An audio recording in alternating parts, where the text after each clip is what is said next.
12-year-old is teaching you about this?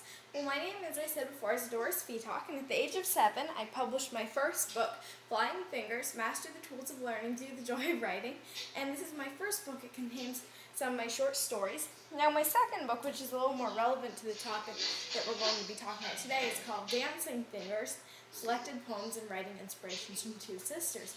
And this is the poetry book that I co-authored with my older sister, Adriana. So I really love to write poetry, and if you have a copy of Dancing Fingers, then there's a part in here called Feathers, Horns, and Claws. So any guesses what a section called Feathers, Horns, and Claws might be about? Wait, excuse me 1 minute. The volume is going in and out, kind of. We can't really understand. It goes in and out. That's, let me see. I have my little microphone thing right here. Is this any better? Yes. Okay, let me know if it does that again. Yes, ma'am. Okay, thank you very much. In my poetry book, there's a section, it's called Feathers, Horns, and Claws. So any guesses what a section called Feathers, Horns, and Claws might be about?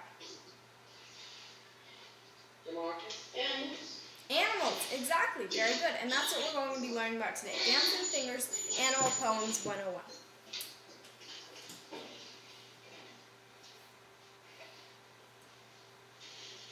Just getting this full screen here.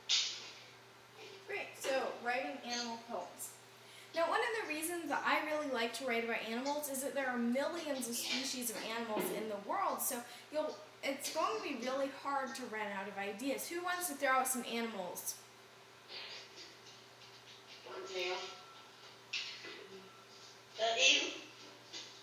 An eagle? Very good. Cameron. Leopard. A leopard? Mm-hmm. Right.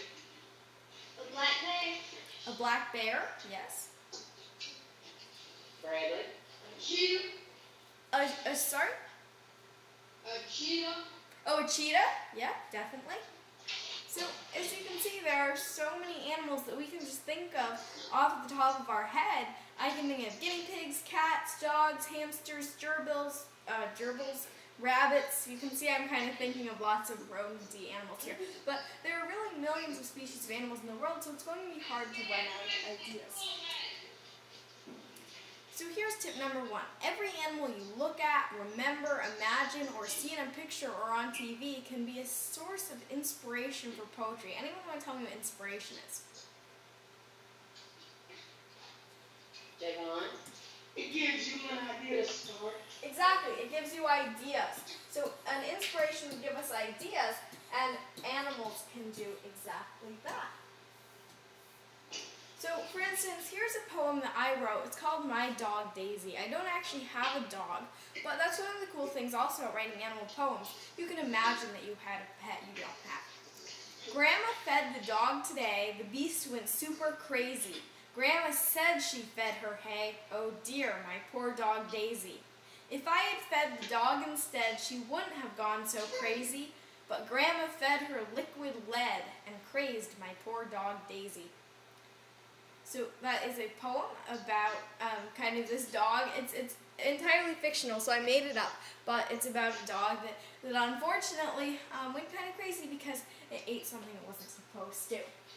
Thanks to my grandma feeding it. And you can make up stories about the animals you see in real life. So obviously dogs are real. We see them walking around. But I made up that story entirely. You can use an animal as a metaphor to talk about something completely different. Anyone want to tell me what a metaphor is? Let me kind of block the definition. Anybody? Anybody want to know what a metaphor is? Okay. Oh, I see a hand in Comparing. Comparing. It's comparing, very good. Well, a metaphor is something that is used to represent something or someone else. So what would an eagle be a metaphor for?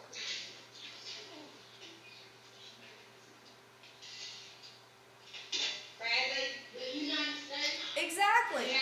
eagles are metaphors for the United States. So we use lots of symbols, we use lots of metaphors in our everyday life and in the stuff that we talk about.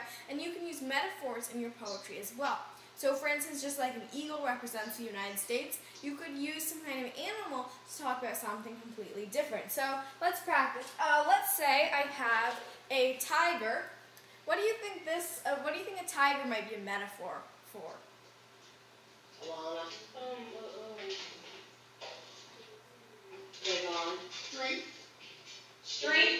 Strength, very good. A tiger might be a metaphor for strength, since they're very strong. What else might it be a metaphor for?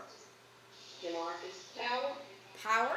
Yeah, definitely. A lot of the big cats, like lions and tigers, cheetahs, leopards, they could all probably be used to represent strength, maybe agility, so that means you can like move around really easy. Maybe speed as well, like a cheetah, you could use it to represent speed, since obviously they're very fast. So you can use animals as metaphors to talk about something completely different in your poem.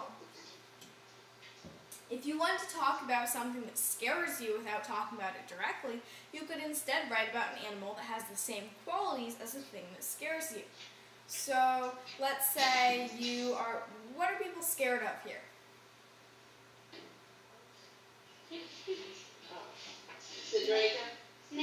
Snakes. Okay, so you're scared of an animal itself. Right, you could easily write a poem about a snake.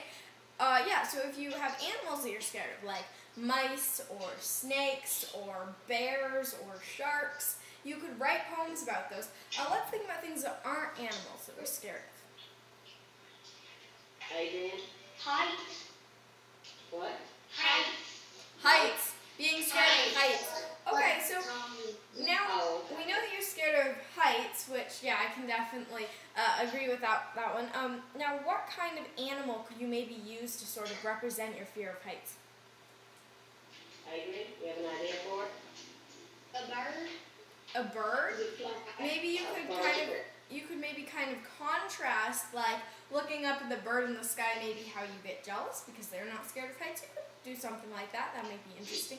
Yeah, so you can really use animals. You could play off one of their qualities and wish that you had it, or you could use an animal to sort of represent the same things that you're scared of. Yeah, there are lots of different things you could do with that. For example, let's say you want to write about war or natural disaster, so maybe I am really scared of hurricanes. Then you could write a poem about a large animal that devours everything in its path. So if I was writing about how terrible hurricanes were and how scared I was of hurricanes, instead of just writing a poem directly about I'm scared of hurricanes, I could write something about a large animal that devours everything in its path. Any ideas? What's a large animal that devours everything in its path?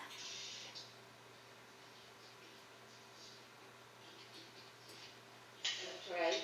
A crocodile. A crocodile? Yeah, that might be a good one. A crocodile. Maybe a really scary big animal. Yeah, I could use lots of... What are some other big animals that eat everything? A gorilla. A gorilla? Very good. Okay. A bear.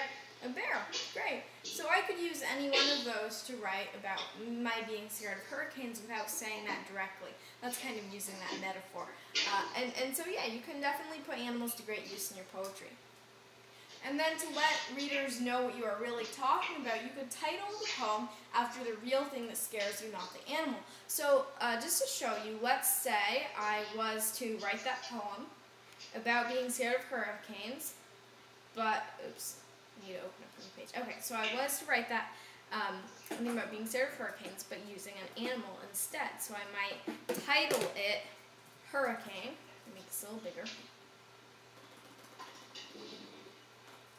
And then write, the big brown bear eats everything. It never stops to think. And let's see, what should my next lines be?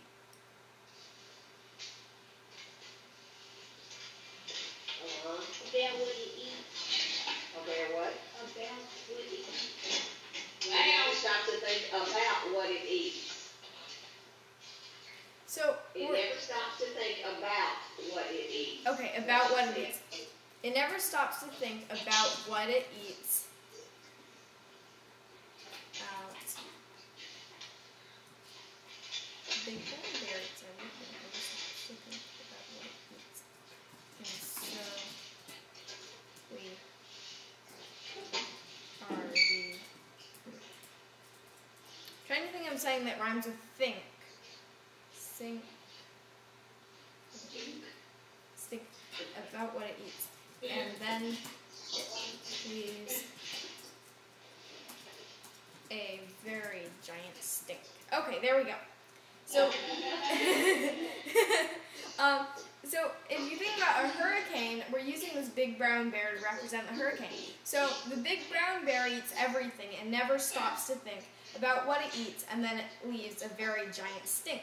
Okay, so there we go. If you think about it, what we're talking about the big brown bear doing is what a hurricane would do, right? So a hurricane, it blows in, it knocks everything over, it eats everything. It doesn't stop to think about what it's doing. It's a hurricane. And then it leaves a very giant stink. It's kind of destruction, the flooding, or, you know, if any of you have seen a hurricane talked about on the news, then you know kind of what happens in the wake of one. And yes? Did you have a question, Cameron? He didn't have a question. Okay, yeah, so if you think about talking about being scared of hurricanes, you could use that example of a big brown bear or a gorilla or whatever type of animal that eats everything in its path. Okay, great, so back to the presentation.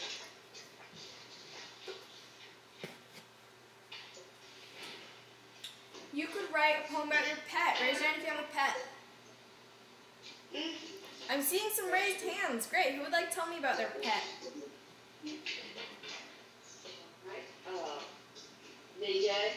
Well, this is she has this little rock that you Real loud. Alright, Jim Marcus. I have a dog named Buddy. You have a He dog? has a dog named Buddy. Okay. Great. And is there anything special that your dog does? Jim Marcus, is there anything special that your dog does? Tricks or? Tricks. He does tricks or what kind of Okay, he does tricks. Great. Who else would like to tell me about their pets? Yeah, he can sit. He can sit.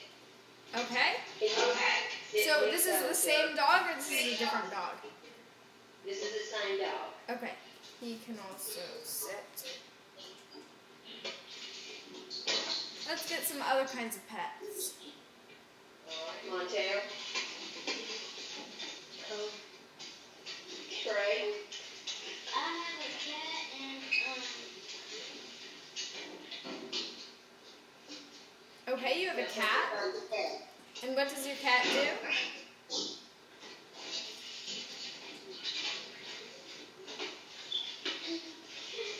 Alright, Jasmine. I got a cat named Sherry. It can Speak up. What can your cat do? it can lay down have some Lay down and what? Does your cat do a trick? What? he can fix a ball. He can catch a ball. The cat can catch a ball. Okay. Great. Who would like to tell me about something annoying your pet has ever done? Has your pet ever eaten up a couch or bitten somebody? Javon. I have a dog. His name is Silver.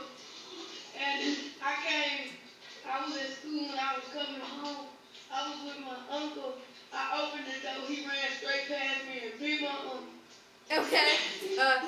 Coming home from school with Uncle Dog, ran out of the door and bit your uncle. I bet your uncle wasn't too happy about that. Okay, great. So we have written down some information about your pets. And the reason I'm getting all these kind of funny things your pets do or annoying things your pets do is that this can make really good material for poetry. You could write a poem about a wild animal that you love. So what is your favorite kind of wild animal? Anyone? Draco. My favorite animal is tigers. Tigers? Okay, great. Adora. My favorite animal is Cheetah? cheetah. Great. And let's get one more favorite wild animal. Deer. My favorite animal is a bobcat. Bobcat. Bobcat. Okay, those are pretty interesting looking creatures. Okay, bobcats and cheetahs and tigers. You know, anyone know what these three all have in common? Bradley. They're all cats, exactly. Very good. It looks like this class likes cats quite a bit, right? Okay, so moving along here. Now, would anyone like to tell me about how you would come up with an idea for a poem about a bobcat? Anybody have an idea about a poem for a cat? How you could come up with one? Javon?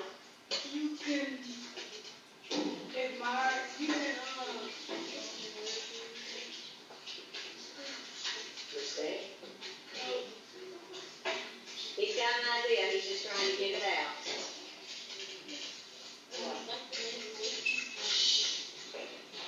All right, Trey. a cat can run really fast. All right. To see how fast they are. All right, Javon. You can observe them and see what they do. You could observe them, yeah. Now maybe that's okay. I wouldn't get too close to a tiger or a cheetah and go up to them. But what you can do definitely is maybe look up some pictures. If you have some pictures, maybe of bobcats, tigers, cheetahs, if you see them, maybe on a wall. Another thing is you can ask other people maybe who have seen them in the zoo or something, and ask them about what they look like. So yeah, you could definitely write a poem about a bobcat, tiger, cheetah, whatever. Okay. You could write poems about things that scare you, as we talked about, and then use animals as a metaphor to kind of represent that. Like we use the big brown bear to represent the hurricane.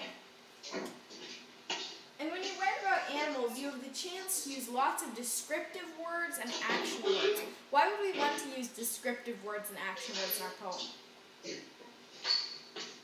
Brianna. To describe them. To describe them? Okay, so why do we want to describe the animals? Dr. Marcus. Because it makes it sound interesting. It makes it sound interesting. Really good. Yeah. When you describe, it makes it sound more interesting. And imagine, so let's see. I have this tiger here, and I can see it, but you have to remember that not everyone who reads your poem can see the tiger. Not everyone who reads your poem knows exactly what this tiger in your poem is going to look like unless you describe it. And what's sometimes really fun to do for writing a poem is you could describe one part at a time. So for instance, you could say the orange ear or something like that and really go in depth and describe that, the shimmering ear or something like that. Just going kind of step by step all around the tiger. That could be fun. So be sure to describe your animal so that the person reading your poem knows exactly what it looks like, has that image in their head, and to make it interesting. What about action words? Anyone want to give me an example of an action word? Example of an action word or action verb. Alana. Running. Okay, I think we can find something more interesting than that. Let's go. Demarcus. Devouring. Devouring. Devouring, that one's a good one. What are some other ones? Anyone else? You said devouring. Any other action words to describe the animals? Azerica? Leaping. Leaping, very good. What is the tiger doing when it goes like that? Alana. You keep on Jumping or He's jumping, maybe if there's someone, he's lunging. lunging, very good. He's lunging forward. He's pouncing on something. Oops. He might leap from one place to another. Yeah, so those are all good action words. If an animal was really mad, they might snarl or hiss. So you can use words like these to really make your poem flow and sound good. By the way, raise your hand how many of you have written some poems before? I'm seeing a lot of raised hands. Great, so raise your hand to tell me what are some of your favorite words to use in poems? Favorite words to use in poem. Raise your hand if you have some favorite words you use in your poem. Bragging. Running. Running.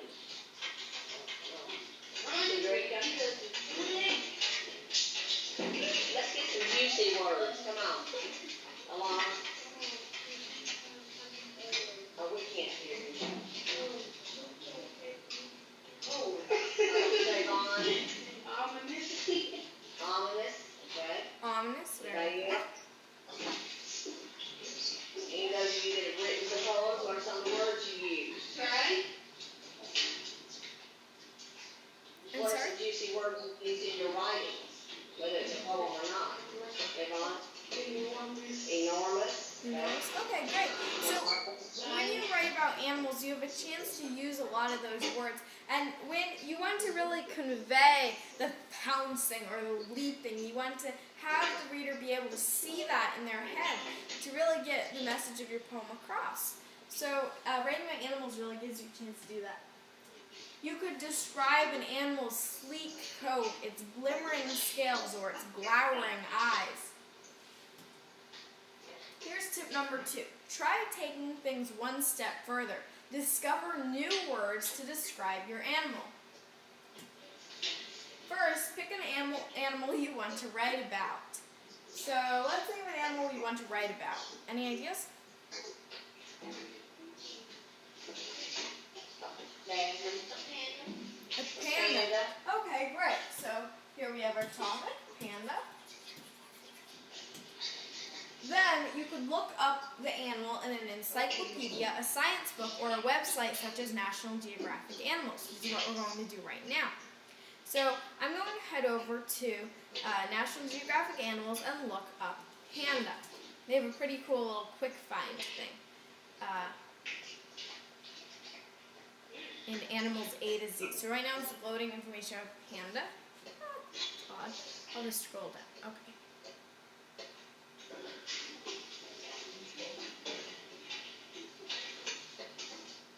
And you will see lots of really interesting animals scrolling down, like the oriental fire-bellied toad, which I have never heard of before. Here we go. Oops, I missed it. Huh, that's really odd. It doesn't look like they have it in here, which is strange. They have all very strange. Let me look here. Here we go. Giant panda or red panda? Giant panda. Okay, that's good. That's the one that's like black and white, not so that's okay. So here we go. Here's a picture of a panda. It's eating its bamboo, it looks like. And so we can read a little bit about it and get some new words for it. The giant panda has an insatiable appetite for bamboo. Anyone know what insatiable means? Unstoppable, exactly. So what we could do now is, I like the word insatiable. I think it describes pretty well. It's an unstoppable. In fact, so I'm going to write that one down. Insatiable along with unstoppable. So both are pretty good describing words. Going back to the animal. Okay. So the giant panda has an insatiable appetite for bamboo. A typical animal eats half the day. A full 12 out of 24 hours. Imagine you spent half of your day eating. And it relieves itself dozens of times a day. That means it goes poop a lot. It takes 28 pounds of bamboo to satisfy a giant panda's daily dietary needs, and it hungrily plucks the stalks. Kind of nice wording. Hungrily plucks.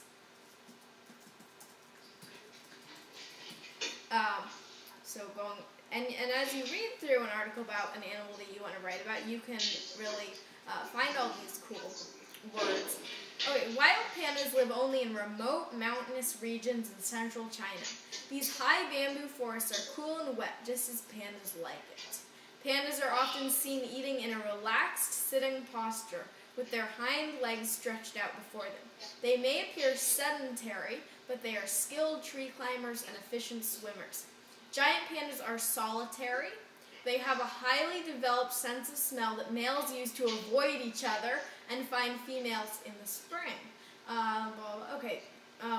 And then the infants weigh only 5 ounces at birth and cannot crawl until they reach 3 months of age.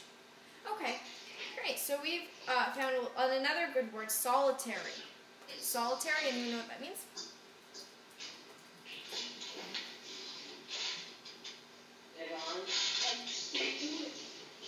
Stick to it. Just kind of staying alone, not really meeting up with other pandas. They just stay where they are. Okay, so we have some words: insatiable, unstoppable, hungrily, plucks, solitary. Alrighty, so I'm going to write the first name, and then we can and then you guys can continue with it. Okay, so panda. That's what we're going to title it for now. Let me make the font bigger. Solitary in the mountains I roam, remote regions of China, my home. Okay, here are the first 2 lines. Solitary in the mountains I roam, remote regions of China, my home. So I've already used solitary. How can we mix in insatiable, unstoppable, hungry, flex? Well, what should the next few lines say about the panda? Devon. I am insatiable when I see bamboo. I am very good. I am insatiable when I see bamboo. Okay, I have the worst thought right now. It's really gross. I think you all know what it was. It says the giant panda has an insatiable appetite for bamboo. A typical animal eats half the day and relieves itself dozens of times a day. So you know what I thought rhymed with bamboo, but I don't know. Is that too gross? No, it's not. Okay, I am insatiable when I see bamboo. How should I phrase that?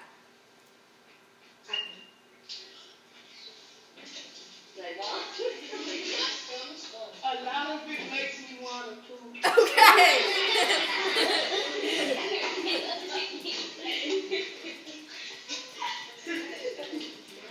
Okay, this is too gross. I'm not even going to read out loud. Let's write some more. Okay, so we've done. Okay.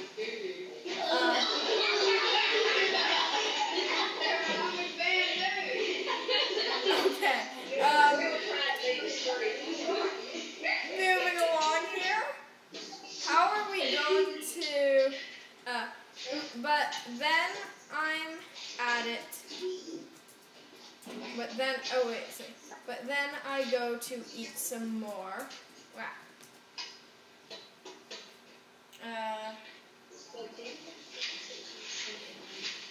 Actually, no. But I must eat for half the day. What would be good to rhyme with day for the next line?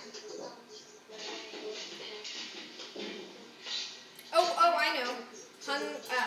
At bamboo, I hungrily pluck away.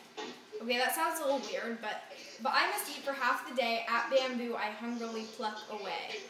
Kind of mixing up the order of the sentence here. Okay, so what else should I add about pandas?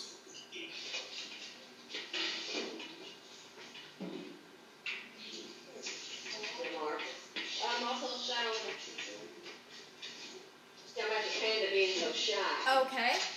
I'm really shy and I go it alone since they're solitary creatures. What rhymes with alone?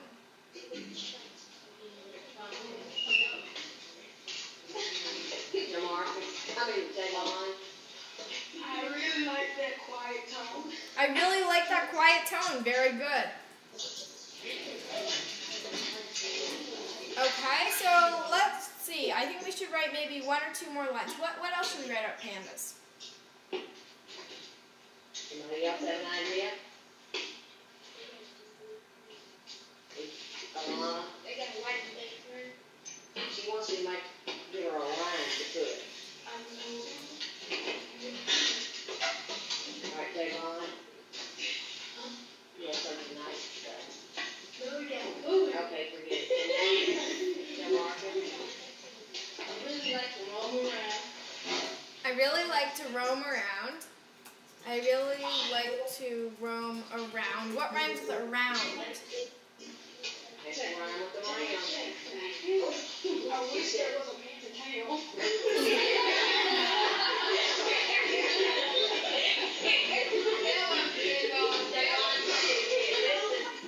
I wish there was a panda tail. Okay, I really like to roam around. I wish there was a panda town. Okay, I wish there was a panda town. Okay, there's a Panda Express. Oh, that doesn't quite fit the bill. Okay, so, panda. Solitary in the mountains I roam, remote regions of China my home. I am insatiable when I see bamboo. My full stomach makes me poo, okay? Forget that I just said that. But I must eat for half the day. At bamboo I hungrily pluck away. I'm really shy and I go it alone. I really like that quiet tone. I really like to roam around. I wish there was a panda town. Now look at this poem. What is a word that I used a lot in here, or that we use a lot in here? Really? Yeah. So we might, because it gets a little repetitive, it means we used it 1, 2, 3 times. Let me see. Yeah, 3 times. So what do you think we could replace them with? Maybe. Jackson, what do we use instead of really on one of them? Anybody else have an idea instead of really? Cedrica? I'm so shy and I go, okay, there we go. I'm so shy and I go it alone. I just like that quiet tone. I really like to roam around. I wish there was a panda town. Okay, that's a little better. Great. So, that's the poem that we wrote. And see, you get an idea, wild animal you like, panda, look it up. See, you find some words you like, insatiable, unstoppable, whatever else. Let's see, what were some of the other words we used? Let me see. Okay, we had insatiable, unstoppable, hungrily, plucks, and solitary. And then with those words, you can just deposit them into your poem. And you don't necessarily have to use all of them. We used all of them, but you could just use them to kind of, as a jumping off point. Whatever feels best for you. So, writing a poem about a wild animal by doing some research and then finding cool words to describe it, that can be a really fun activity to do. You could also write all the words that scientists use to describe the animal and its habitats and make a list of really scientific words.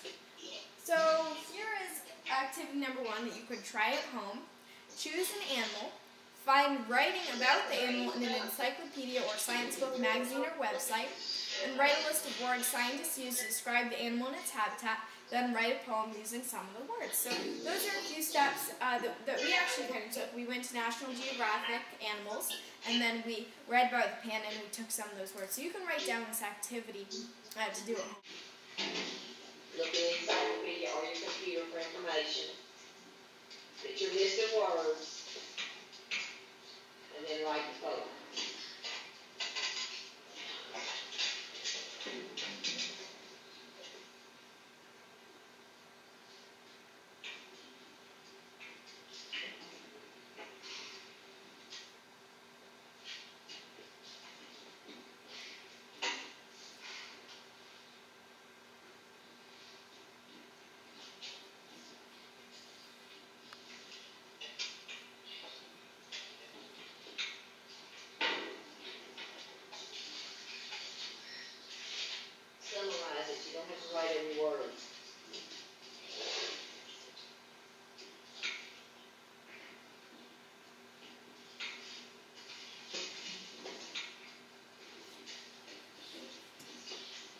because choosing the animal, you probably already know to do that, and you also know to write a poem already. So the important part is go to or research animal, write list of words, describe the animal. Pretty simple. Just write that down. Okay, great. So moving along now.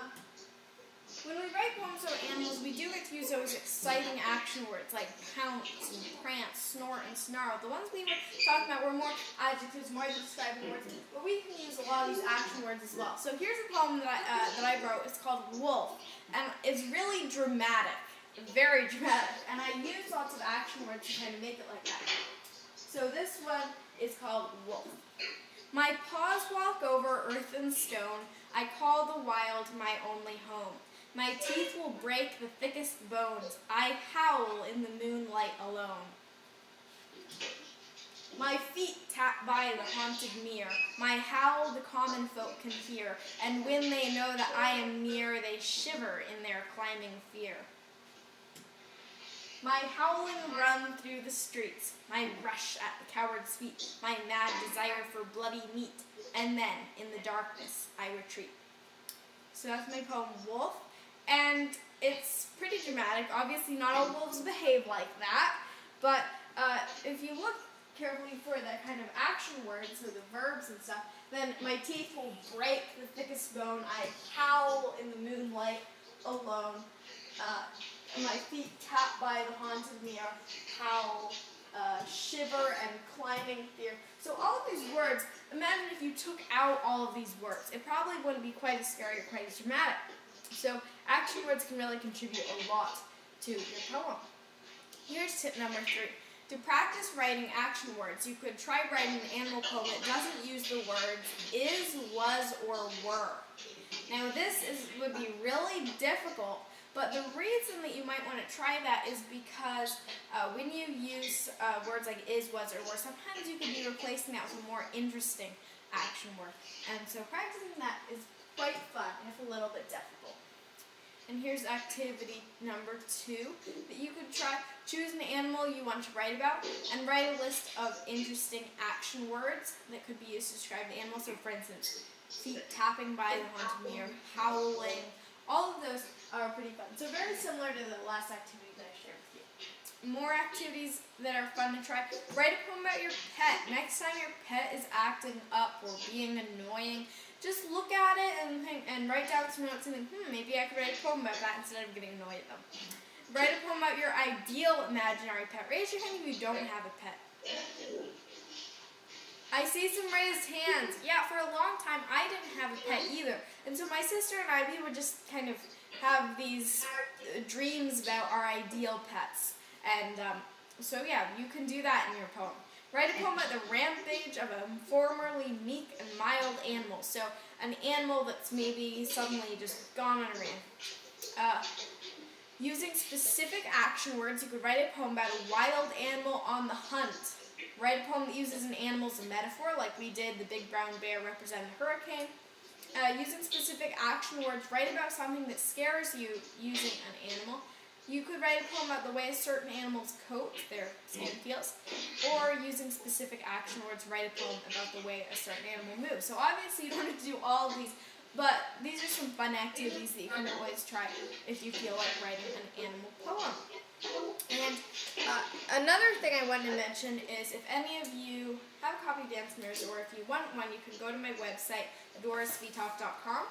And then the section you will want to go to for all the animal poems is the one with the picture of the wolf and the butterfly, etc. on the front, and that one is called Feathers, Horns, and Claws. Okay, so now that we have come to the end of the presentation, I just want to know who would like to tell me one thing they've learned today.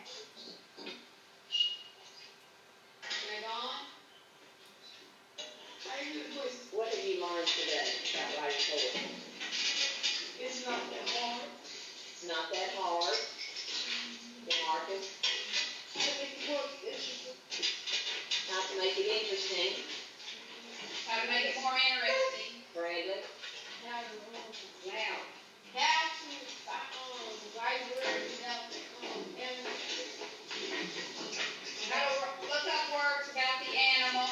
Yeah, how to look up words about the animals. Yeah, that's actually a really fun thing to do. All you have to do is go to National Geographic. They have the quick find the animals A to Z. So if you go to nationalgeographic.com/animals, they'll have all the animals and lots of information about them. Travis, All poems don't have to rhyme. all poems don't have to rhyme. Yeah, not all poems have to rhyme. Actually, that's one of the things we did write rhyming poems today, but you could just as easily whip up a poem that doesn't rhyme. And sometimes it's a little easier because, sometimes it's a little easier actually because remember how hard it was to rhyme, well actually it wasn't too hard, but rhyming around, we kind of did a funny rhyme, panda town. Yeah, so you don't always have to do that. You could just as easily write a non-rhyming poem. And there are lots of different kinds of poems, haiku, free verse, sonnets, and you can explore really lots of different types. What areas? Please don't talk to right now. You learn how to think of a topic, look it up, look some different animals up. Yep. Okay. Brianna? I learned that you don't have to use the same words over and over. Don't use the same words over and over.